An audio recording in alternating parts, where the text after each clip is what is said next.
Hey y'all, what's good, beautiful people? It's your girl Tay, and I'm here yet again with another update video. So definitely make sure you guys smash that like button, comment down below, subscribe, plus push the post notification bell button so that way anytime I upload a video, you will be notified. All right, you guys, happy Thursday. I know I missed Wednesday, but yesterday was hair day. I needed to go and yeah. It was just one of them days. I just needed to relax. I don't know. I was just extremely sleepy, all just out of nowhere. Even while I was getting my hair done, I was tired, and I came home and I literally just laid in the bed and that was it. So moving on, we're going to jump right into the news. Some good news. This is I think this is for Michigan.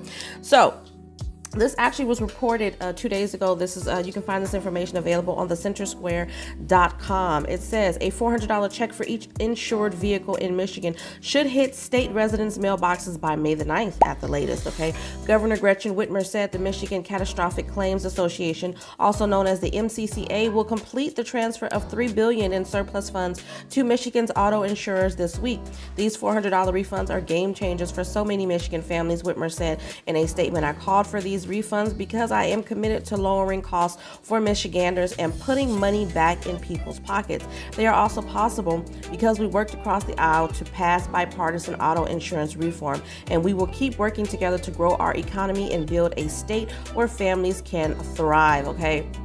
In December of last year, the MCCA voted unanimously to return about $3 billion of the surplus funds to Michiganders while keeping $2 billion to ensure continuity of care for catastrophic accident survivors. Michigan's auto insurers must now issue refunds to eligible Michigan policyholders of $400 per vehicle or $80 per historic vehicle for each vehicle that was insured under a policy that meets the minimum insurance requirements for the operating a vehicle on Michigan roads as of 11:59 p.m. on October 31st of 2021. So y'all gonna have some money coming. They say May the 9th by the latest. And considering how fast I feel like this year is already going by, it's not going to be that long before you get that. Okay. After Governor Whitmer called on the MCCA to issue these refunds and the MCCA announced its plan, DIFS issued guidance to auto insurers to ensure that these refunds are sent out as quickly as possible and in no case later than May 9th, 2022. Okay, so $400 checks are going to be coming your way if you are in Michigan, if you guys followed all the rules and had your policies up to date as of October the 31st of last year. Okay, so if you guys have any questions or concerns that cannot be resolved directly with your insurer, then they're encouraging you to contact the DIFS by calling Monday through Friday, 8 a.m. to 5 p.m. At 833-ASK-DIFS, which is also 833-275-3437, or by emailing autoinsurance@michigan.gov. Okay, so I'll try to leave that extra tidbit of information down below in the description box just in case you missed it. Now, moving on from that, to keep on going on with giving out money, we've got some more talk. Now, I did tell you guys that Newsom was wanting to give some money in the form of tax surplus back to people in California. However, at the time that he mentioned those refunds or those stimulus payments or whatever you want to call them, he didn't really go into detail. So another article came out. He's saying now that he wants to send money to Californians to help with the record high gas prices. So you guys know that because of everything that's going on between Russia and Ukraine, some places are saying that gas is going to get to be $9 or more. Okay, I hope not, because it's $5 a gallon. It's actually more than that. If you're paying with a credit card, if you're paying with anything other than cash, it's like $5.44, and that's for the lowest grade. So I hope it doesn't go up to $9 a gallon, but it is definitely $5 is still, you know, that's pretty deep. It's kind of like people are not going to want to go nowhere because it's costing too much money just to drive from here to the doggone grocery store. But moving on from that, I did see this article that came out yesterday. Okay. It says California Governor Gavin Newsom's proposal to send another people's round of government checks, this time to help offset the record high cost of gas, will do more than just win him political points in an election year. It could help him balance the state's budget. Okay. So California had a record surplus last year, and while not as large as this year, the excess could still reach as much as $29 billion. Okay. So the state constitution limits how much money the legislature legislator can spend each year through a complex formula based on how much money the state collects in taxes. The state has rarely surpassed the limit in the more than 4 decades it's been on the books. But revenues have been climbing so fast that Newsom expects the state to be at least $2.6 billion past the limit this year and perhaps much more. Newsom and state lawmakers have a few options to get back under the limit. They can cut taxes, spend more money on things such as infrastructure and public education, or return money to taxpayers. The last option has been the most popular choice, of course. Last year, the state sent $10.9 billion in rebates to taxpayers who met certain income requirement. Newsom has not proposed any new rebates so far this year, but Tuesday he included a surprise proposal in his annual State of the State address. A rebate to help people pay for the high cost of fuel, he said. His announcement came just hours after President Joe Biden banned oil imports from Russia in response to the nation's invasion of Ukraine, a decision that will likely further increase California's record-setting gas prices.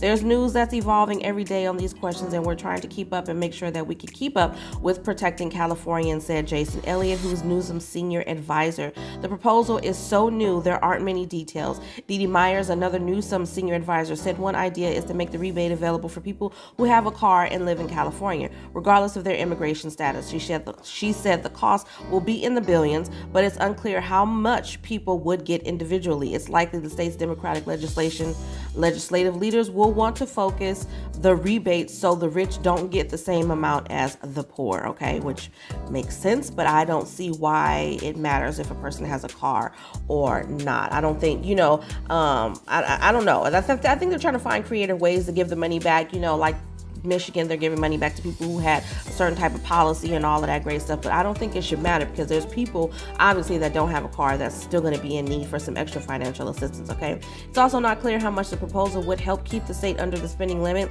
In general, every $1 above the limit requires $1.60 of response. Newsom has already proposed $19.2 billion in spending on things such as building maintenance, drought response, and transportation projects to help get the state under the limit. So hopefully he does more to give money back to the people in California.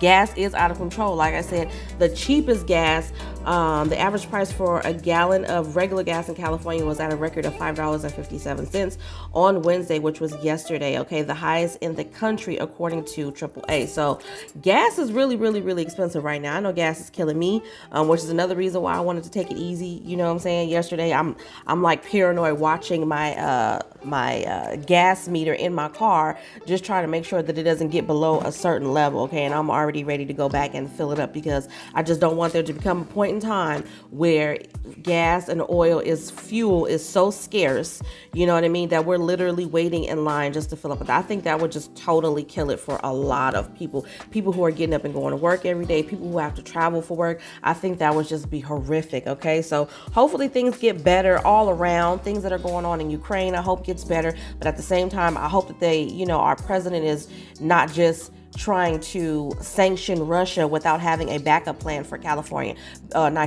the United States of America. Just in general, there needs to be something in place to make sure that our gas prices don't go up to $15, because it's not, like I said, it's going to be pointless to go to work. Depending on where you work, it's going to be quite pointless to go if you're spending all your money on gas, right?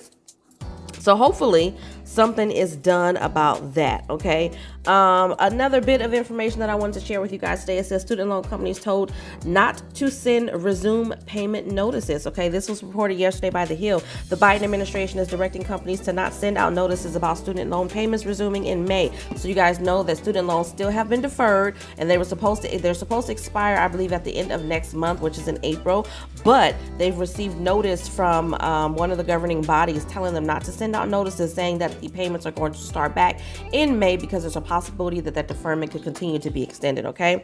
The Department of Education told companies that several federal student loans that service federal student loans to hold off on notices to borrowers about restarting payments, CNBC reported, citing two people familiar with the matter. When asked to confirm the directive of companies A Department of Education spokesperson told The Hill that the agency is communicating regularly with servicers, okay? So FAFSA, things of that nature. The department will continue communicating directly with the borrowers about federal student loan repayment by providing clear and timely updates. The Department of Federal Student Loan Office will also continue communicating regularly with servicers about the type and cadence of servicer outreach to borrowers, the spokesperson said. The White House is reviewing an extension of the repayment pause, Press Secretary Jen Psaki told reporters last week. Her comments following Chief of Staff Ron Klains, who said on an episode of the podcast, which was Pod Save America, that Biden is looking at what we should do on student debt before the pause expires,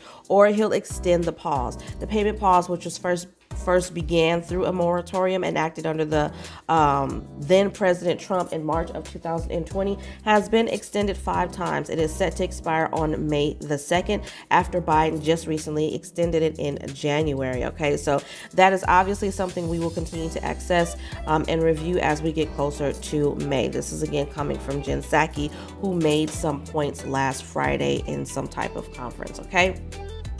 Biden, as of now, has made no mention of student loans at the State of the Union address last week. In April, he requested a memo from the Department of Education to determine his authority to cancel student loan debt through executive action. Since then, the administration has not publicly announced if the memo is complete. Okay, so I'm definitely going to keep you guys up to date on that.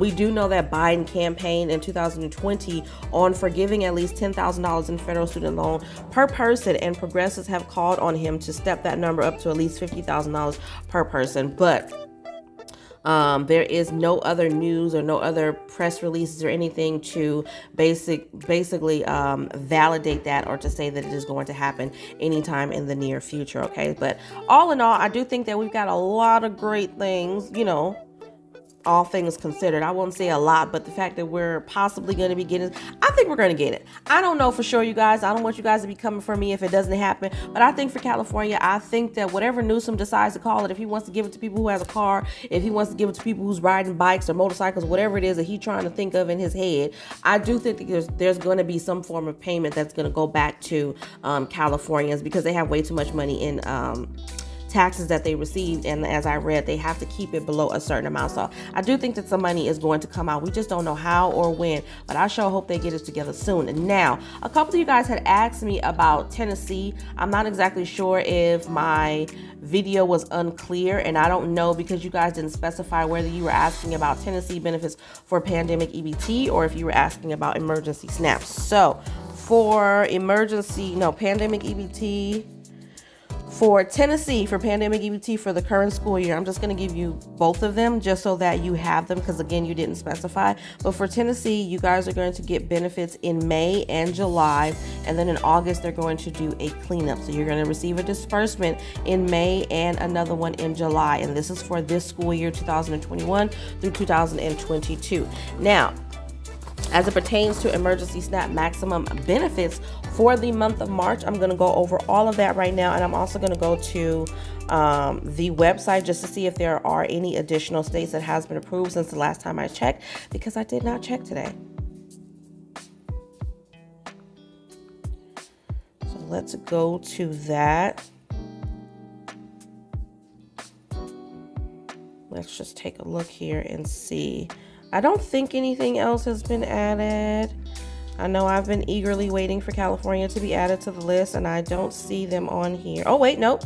I take that back. They are on here now. Okay, so let's go through, you guys. I'm going to give you the names and the payout dates for March. So we have Alabama, April the 1st, Alaska, pretty much all month long, March 1st to the 31st. We have Arizona at March 1st or the 2nd, and then we have California, which, because I don't have it written down, I'm going to take a look at it right here.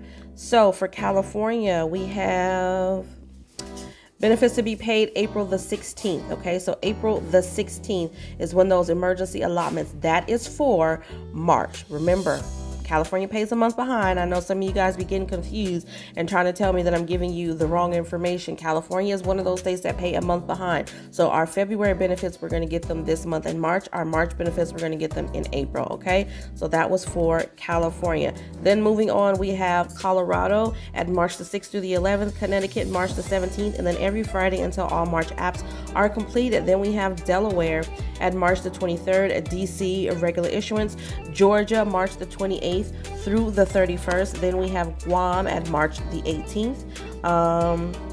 Hawaii, we have April the 12th. Illinois, we have March the 21st through the 29th.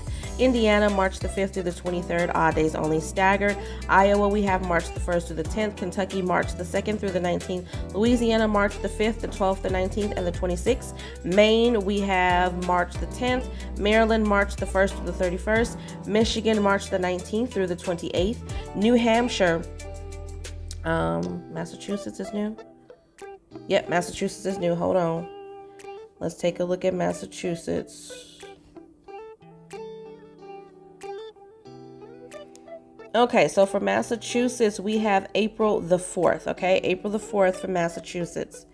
Now let's go over to Michigan, March 19th through the 28th. New Hampshire, March the 3rd and the 18th. And then April the 3rd and the 15th. New Jersey, we have March the 1st through the 5th. New Mexico, March the 1st through the 31st. New York City, March the 17th through the 18th. The 21st through the 25th. The 28th through the 30th. And then for the rest of the state districts, we have March the 7th through the 10th. And then the 13th through the 17th. Okay. Skipping over to North Carolina, we have March the 22nd through the 31st. Ohio, March the 24th. Oklahoma, March the 10th through the 15th. Oregon, March the 10th, the 30th, and then April the 1st. Pennsylvania, we've got March the 17th through the 19th. The 22nd through the 26th, the 29th, and the 30th, and then a final run on May the 6th. Rhode Island, we have March the 3rd. South Carolina, we have March the 1st through the 19th. I don't see Tennessee as approved for March benefits. Then we have Texas, March the 7th through the 11th. Utah, March the 27th. Vermont, April the 14th. Virginia, March the 16th. Washington, March the 2nd through the 20th.